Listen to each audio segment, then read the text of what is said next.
بسم الله الرحمن الرحيم.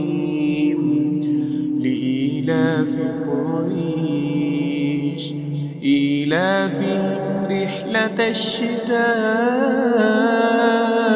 والصيف فليعبدوا رب هذا البيت الذي أطعمهم من جوع وآمنهم من خوف.